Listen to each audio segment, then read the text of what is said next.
Good morning, everyone. I have to apologize. I did not get the podcast out last night like I kind of wanted to. It's been a pretty insane day. But the good news is I am starting from a new deck. And I am also going to Calgary tomorrow to a market to do some tarot readings. Stay tuned and I'll give you more information as that develops. And now, one more shuffle. Cut the deck. And we're ready to go. Earth, air, fire, water. Ooh, yes. More internal conflict today.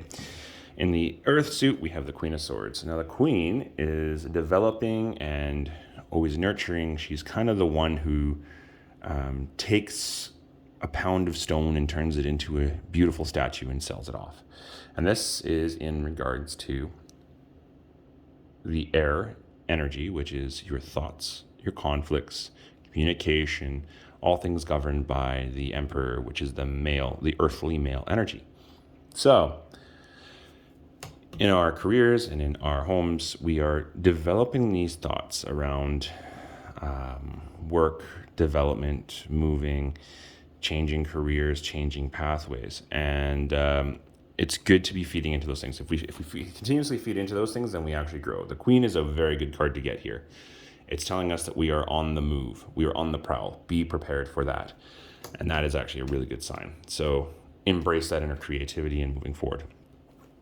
In our air suit, we have the Page of Pentacles. So the Page of Pentacles is after the Ace of Pentacles. It's where the Ace is where the universe is presenting us with this new earthly bound thing. So that could be about diet, exercise, feeding your home, developing a business, moving, those sorts of things. This is where we've accepted that movement. We are 100% accepting that movement. And that's probably where we're getting a little bit of more development in our brains in regards to our homes, where we're starting to develop our strategies and what we're going to do for work, what we're going to do for home, what we're going to do for eating. Embrace that energy and let it fly. Be cautious, my friends, because this is where you are and this is where you need to be. So with the Four of Swords, it represents a number of things. One of them is soul rest, right? The Hebrews believe in soul rest right there. When you die, you actually don't die. You just go into the tomb where your soul rests and waits for the end times. That representation is also shown here. We have a soul that is not dead, but in a meditative state, and awaiting for that resurrection, that reborn, that death card, where it's death and rebirth, that Fool card, that new adventure. Now, it doesn't apply to earthly death, it applies to spiritual death. In the Passion House, we have a lot of fast-moving negative emotions and energies, always do. Our passions, our flame is really funny. It's kind of like it balances between two pillars. One flame jumps from one pillar to the other. The one pillar is our negative energies. And when we burn away our negative energies, then we lose the mass on that pillar. And it moves the table so that the side that is happy energy, good passions, starts burning stronger because that weight pushes it down further into the flames. And then that one burns up and then it tilts back over to the negative, right?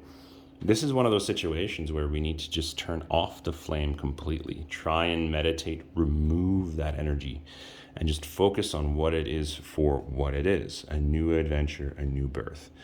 But we are not there yet. We're still sitting there and playing the passion games and weighing them all out. So try and put those flames out for a moment. Get that meditative state and clarity of thought and action. Don't allow your emotions to stir you to a point where you make a bad decision, especially seeing as how in our water suit we have this bastard here who's stealing our swords on the eve of battle. It's stalking the deck against us, and that's in our emotions and our intuitions, and that is inverted. So there is a thief at play, and that thief is you. It is your heart. It is your mind. So get that soul rest and then address this ass. Because if you can get that soul rest and address this prick here, then you're not going to be stoppable. But if you don't get that soul rest, if you don't put your passions aside so you can deal with your life, then you are looking at a situation in which there is going to be a ton of self-theft. So let's see what we got for the head card and the heart card. Good cards to have. So with the head card, it is the Queen of Wands. Just like the Queen of Swords, she nurtures and grows and develops our passions. She nurtures and grows and develops the things that stir us and keep us moving. If we look in the background, there's lots of sand. We have the fiery flower. There's a lot of energy here in regards to just building up that drive, that oomph to get things through. That's a good card to have. As a head card, heart card is the Three of Wands. If we look at the Three of Wands, there are ships in the distance. So back in the ancient days, the way that the merchants used to manage freightage and dunnage before the ships come into harbor is they'd go to a hilltop and they'd fly an osprey, a sparrow, or a hawk to one of their ships. What they do is they tie a note around its talon, and then they'd send it out to one of their ships, and the ship would then write down exactly what's in the hold, the condition of it, did it get damaged in transit, and then they'd send it back, food sources, all that stuff, and then it'd fly back to the merchant on the shore, and he'd go to the harbor and he'd get drayage ready, he'd get everything ready for that ship. And that act of sending out and receiving is exactly what the Three of Wands is. Three of Wands is that excitement when you have a ship coming into harbor, when you have your excitements are coming back to you. You're starting to see some returns from your passions. And so you send out into the universe to balance it out. And then a message comes back from the ship, letting you know if you have enough stored inside, letting you know if you need to make space for certain things. And that, my friend, is the Three of Wands. It is us putting that energy back out into the universe, sending that message to those little things that are stirring our passions so they can come back and give us a better idea. And that being your heart card is extremely important right there.